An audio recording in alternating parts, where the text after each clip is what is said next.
Hello दोस्तों, जय हिंद। तो हम पढ़ रहे थे मध्य प्रदेश के प्रमुख साहित्यकार। तो उसके अंतर्गत हमने प्राचीन साहित्यकार, मध्यकालीन साहित्यकार को पढ़ा है। उसके बाद हम आज पढ़ेंगे आधुनिक साहित्यकार, और उसके बाद हमारा लास्ट चैप्टर बटेगा जो कि मध्य प्रदेश के लोक कवि। मध्य प्रदेश के लोक कवि में जैसे कि हम जगनीक, संत सिंगाजी, इसूरी और कवि गाहक के बारे में पढ़ेंगे। तो इस प्रकार हमारे मध्य प्रदेश के जो साहित्यकार थे वो वाला चैप्टर खत्म हो जाएगा।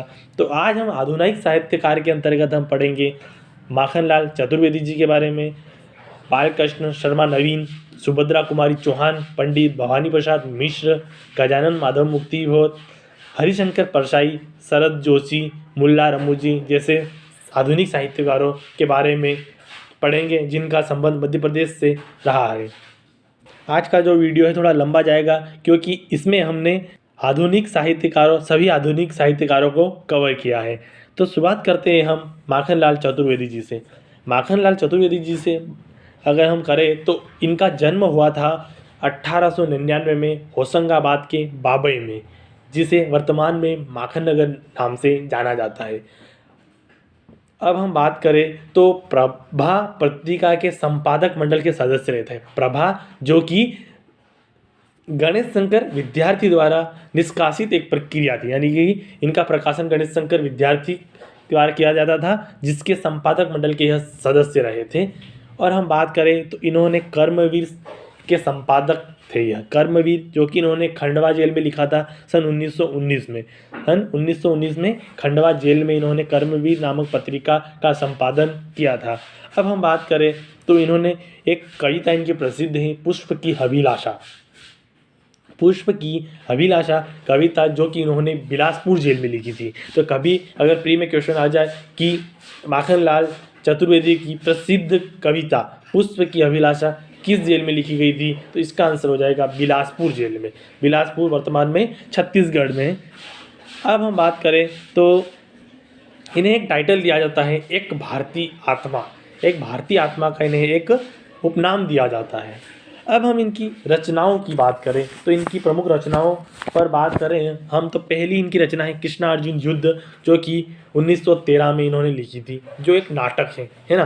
फिर आ जाएगा हिम किरीटिनी, उसके बाद आ जाएगा हिम तरंगिणी, उसके बाद आ जाएगा मरण ज्वार, उसके बाद हम बात करें तो विजूरी, फिर हम बात करें तो काजली ओंज रही हैं, युग चरण, समर्पण जो कि इनका काव्य संग्रह है, साहित्य देवता जो कि एक गद्य गीत है, वनवासी जो कि इनका एक कहानी संग्रह है। वनवासी इनका एक कहानी संग्रह है। कला का अनुवाद यह भी एक कहानी है।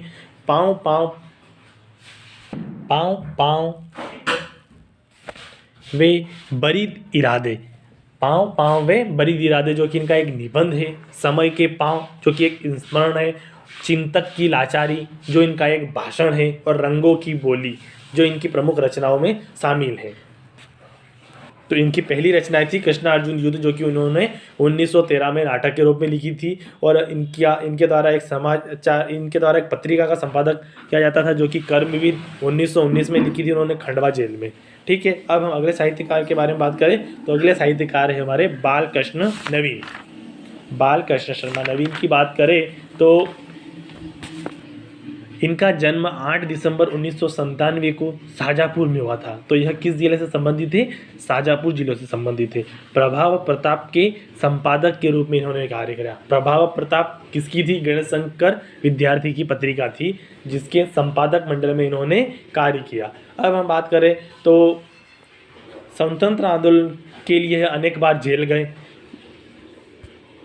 अब हम इनकी बात करें बालकृष्ण शर्मा नवीन की तो लोकसभा सदस्य भी रहे हैं यह, राजभाषा आयोग के भी सदस्य रहे हैं यह, और इनकी मृत्यु 1960 में हो चुकी थी। अब हम बात करें इनकी रचनाओं पर तो इनकी रचना में है उर्मिला जो कि इनका एक महाकाव्य है। उर्मिला क्या है? महाकाव्य है। प्राणार्पण जो कि इनका एक खंड काव्य है। रश्मिरथी, अपलक, कुमकुम, विनोबा सतवन, फिर आ जाएगा क्वाशी, हम विस्पाई जन्म के, जो कि इनकी प्रमुख रचनाएं हैं। उर्मिला, प्राणार्पण, रश्मिरथी, अपलक, कुमकुम, विनोबा सतवन, उसके बाद क्वाशी, हम इस पाई जन्म के, जो कि इनकी प्रमुख रचना है। अब हम अगले साहित्यकार के बारे में बात करें तो वह है शरद जोशी जी। शरद जोशी जी के बारे में बात करें तो इनका जन्म 23 मई 1931 को उज्जैन जिले में हुआ था। नई दुनिया में एक परिक्रमा स्तंभ करके जो एक लेख आता था,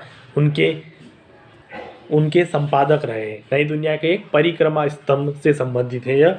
और हम बात करें तो सूचना विभाग में 10 वर्षों तक इन्होंने कार्य किया। यह एक व्यंग्यकार है। क्या है? यह एक व्यंग्यकार है और इनकी मृत्यु 5 दिसंबर 1991 को हो गई थी। तो अब हम इनकी प्रमुख रचनाओं पर बात करें तो जीप पर सवार इलिया, पिछले दिनों, यथासंभव, परिक्रमा, फिर किसी बहाने, अंधों का हाथी, एक था गधा, तिलिस्म, मैं और केवल मैं, राह किनारे बैठ, दूसरी सतह, इनकी प्रमुख रचनाएं हैं। एक बार और रिपीट करें तो जीप पर सवार इलिया, पिछले दिनों, यथासंभव, परिक्रमा, फिर किसी बहाने, अंधों का हाथी, एक था गधा, तिलिस्म, मैं और केवल मैं, राह किनारे बैठ, दूसरी सतह, इनकी प्रमुख रचनाएं हैं। सुभद्रा कुमारी चौहान। तो अब हम बात करें सुभद्रा कुमारी चौहान की बात करें तो इनका जन्म हुआ था इलाहाबाद में 1904 में। इनका विवाह ठाकुर लक्ष्मण सिंह चौहान से हुआ था और यह मध्य प्रदेश असेंबली की सदस्य भी रह चुकी है। और 1900 अब हम बात करें तो इन्हें शेक्सपियर पुरस्कार 2 बार मिल चुका है। और इनकी जो प्रारंभिक रचना है वह सरस्वती व माधुरी में प्रकाशित हुई थी। अब हम इनकी रचनाओं पर प्रकाश डालें तो इनकी एक रचना मिलती ही मुकुट, जो इनका काव्य संग्रह, मुकुल जो कि इनका काव्य संग्रह है। त्रिधारा, सीधे साधे चित्र, बिखरे मोती, उन्मादिनी, ये इनका कथा संग्रह है। बिखरे मोती और उन्मादिनी इनका एक कथा संग्रह है। झांसी की रानी, सभा के खेल जो कि बाल उपयोगी रचना है इनकी। फिर हम बात करें तो राखी की चुनौती, वीरों का कैसा हो बसंत, जलियांवाला बाग में बसंत और बचपन, इनकी प्रमुख रचनाएं हैं। अब हम बात करते हैं हमारे अगले साहित्यकार गजानन माधव मुक्ति बोध की। तो गजानन माधव मुक्ति बोध की बात करें तो इनका जन्म हुआ था 14 नवंबर 1917 में श्योपुर में हुआ था। यह एक प्रगतिवादी कवि हैं। अब हम इनकी बात करें तो यह मार्क्सवाद से प्रभावित थे। इन्होंने समता समाचार पत्र जो कि जबलपुर से निकलता था, उनमें उन्होंने सेवाएं दी है। तार सप्तक के यह प्रतिष्ठित कवि हैं। तार सप्तक के यह प्रतिष्ठित कवि माने गए। अब हम बात करते हैं इनकी प्रमुख रचनाओं पर। तो रचनाओं की बात करें तो चांद का मुंह टेढ़ा, नई निबंध, भूरी भूरी खाक धूल, एक साहित्यिक डायरी, नई कविता का आत्मसंघर्ष, नए साहित्य का सौंदर्य शास्त्र, कामयानी, एक पूर्ण विचार, भारत इतिहास और संस्कृति, इनकी प्रमुख रचनाएं हैं। अब हम बात करें हमारे अगले साहित्यकार आते हैं हरिशंकर परसाई। हरिशंकर परसाई की बात करें तो यह एक व्यंग्यकार के रूप में प्रसिद्धि प्राप्त है। यह एक व्यंग्यकार है। इनका जन्म हुआ था 22 अगस्त 1924 को जमानी होशंगाबाद में। इनका जन्म कहाँ हुआ था? होशंगाबाद में हुआ था। वसुधा जो एक पत्रिका थी जबलपुर से निकलती थी, इनके संपादकदाता के रूप में इन्होंने कार्य किया। प्रहरी का संपादन भी किया। पद्मश्री से अलंकृत हैं यह। अब हम इनकी बात करें तो साहित्य अकादमी पुरस्कार भी इन्हें दिया गया। इन्हें मध्य प्रदेश का शिखर सम्मान से सम्मानित हैं। अब हम बात करें तो मध्य प्रदेश हिंदी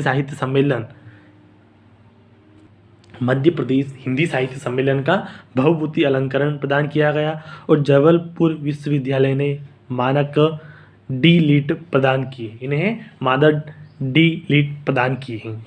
अब हम इनकी रचनाओं की बात करें तो इनकी प्रमुख रचनाओं में जैसे रानी नागफनी की कहानी, तट की खोज, हंसते हैं रोते हैं, जैसे उनके दिन फिरे, भूत के पांव पीछे, तब की बात और थी, बेईमानी की परत, पंगडंडियों का जमाना, सदाचार का ताबीज, शिकायत मुझे भी है, अंत में, भोलाराम का जीव, विकलांग, श्रद्धा का दौर, वैष्णव की फिसलन, ठिठुरता हुआ गणतंत्र इनकी प्रमुख रचनाओं में शामिल हैं।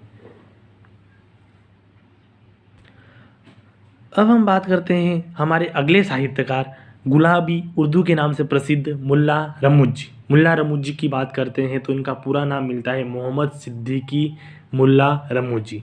इनका जन्म भोपाल में 1896 को हुआ था।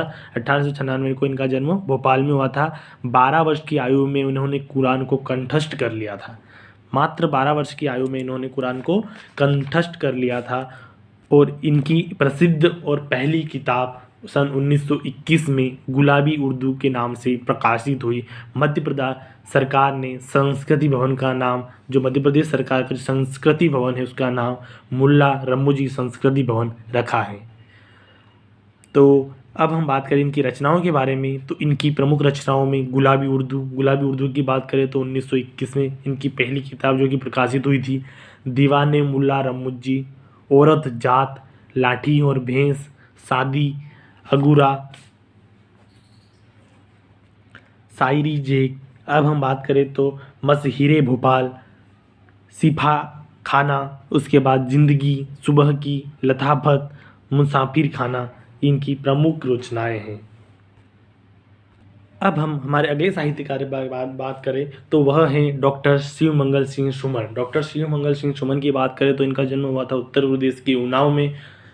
प्रारंभिक शिक्षा इन्होंने रीवा से प्राप्त की थी। विक्रम विश्वविद्यालय के यह कुलपति भी रहे और हिल्लोल नामक शीर्षक से इनका एक कविता संग्रह प्रकाशित हुआ जो कि 1936 में हुआ था। अब हम इनकी रचनाओं के बारे में बात करें तो हिल्लोल, फिर आ जाएगा विश्वास बढ़ता गया जिस रचना को देव पुरस्कार मिला है, प्रलय सर्जन, पर आंखें नहीं भरी, मिट्टी की बारात। इन्हें इस रचना के लिए इन्हें साहित्य अकादमी पुरस्कार से नवाजा गया। जीवन के गान, युग का मोल आदि इनकी प्रमुख रचनाएं हैं। अब हम मध्य प्रदेश से संबंधित कुछ और अलग साहित्यकारों के बारे में बात करें तो भवानी प्रसाद मिश्र। भवानी प्रसाद मिश्र की बात करें तो इनका जन्म हुआ था खीरिया जिला होशंगाबाद। और होशंगाबाद से संबंधित देखें तो माखनलाल चतुर्वेदी जी का भी जन्म होशंगाबाद में हुआ था। फिर देखें तो हरिशंकर प्रसाद जी का जन्म हुआ था होशंगाबाद में। और भवानी प्रसाद मिश्र का भी जन्म खीरिया जिला होशंगाबाद में हुआ था। स्वतंत्रता संग्राम में इन्होंने भाग लिया और ये कई बार जेल भी गए हैं। आकाशवाणी में नौकरी की इन्होंने। सेवाग्राम से निकलने वाली पत्रिका महिला श्रम और कल्पना के संपादक रहे, है ना, जो कि सेवाग्राम से निकलती थी। अब हम इनकी रचनाओं की बात करें तो जो आपकी रचनाएं हैं वह दूसरा सप्तक में आपकी रचनाएं शामिल हैं। इनकी प्रमुख रचनाओं की बात करें तो गीत फरोज, बुनी हुई रस्सी जिसके लिए इन्हें साहित्य अकादमी पुरस्कार दिया गया। उसके बाद आ जाएगा चकित ही दुख, अंधेरी कविताएं, गांधी पंचसती और बुनी हुई रस्सी इनकी प्रमुख रचनाएं हैं। और अब हम हमारे अगले साहित्यकार के बारे में बात करें तो अटल बिहारी वाजपेयी। अटल बिहारी वाजपेयी का जन्म ग्वालियर में हुआ तो कहीं ना कहीं ये मध्य प्रदेश से संबंधित रखते हैं। और हम बात करें तो इन्हें अभी 2015 में इन्हें भारत रत्न से नवाजा गया है। और ये भारत के जो कि 3 बार पीएम रह चुके हैं। तो इसके बारे में मध्य प्रदेश में जो भी संबंधित एग्जाम में इनके क्वेश्चन आ सकते हैं। तो अटल बिहारी वाजपेयी जी की बात करें तो इनका जन्म हुआ था 25 दिसंबर 1924 को। और इनके ही जन्मदिन के दिन क्या मनाया जाता है, 25 दिसंबर को भारत सरकार द्वारा सुशासन दिवस मनाया जाता है। इनकी मृत्यु हुई थी 16 अगस्त 2018 में। इनकी मृत्यु 16 अगस्त 2018 में हुई थी। और यह 3 बार भारत के पीएम रह चुके हैं, जिसमें 1996 में यह पहली बार प्रधानमंत्री बने थे। फिर यह 1998 में बने थे। फिर 1999 से 2004 तक इन्होंने अपना पूरा कार्यकाल किया।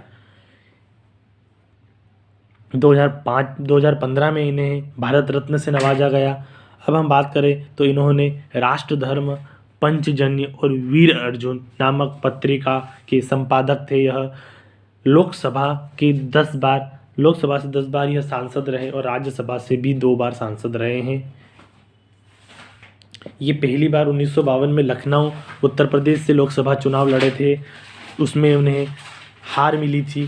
फिर इन्होंने 1971 में 5वें आम चुनाव में ग्वालियर मध्य प्रदेश से इन्होंने चुनाव पर्चा भरा और यहाँ से लोकसभा पहुँचे थे। यह पहली बार, यानी कि पहली बार नहीं, मतलब मध्य प्रदेश के ग्वालियर से यह लोकसभा 1971 में। तो कभी पूछ लिया जाए कि अटल बिहारी वाजपेयी ने ग्वालियर से चुनाव कब लड़ा था, तो इन्होंने मध्य प्रदेश के ग्वालियर से लोकसभा चुनाव 1971 को लड़ा था। 5वें आम चुनाव में इन्होंने ग्वालियर से चुनकर यह लोकसभा में गए थे। अब हम फिर बात करें तो 1991 में इन्होंने मध्य प्रदेश के विदिशा से चुनाव लड़ा था और फिर उन्होंने 1984 में ग्वालियर से पर्चा भरा था, जिसमें इन्हें हार का सामना करना पड़ा।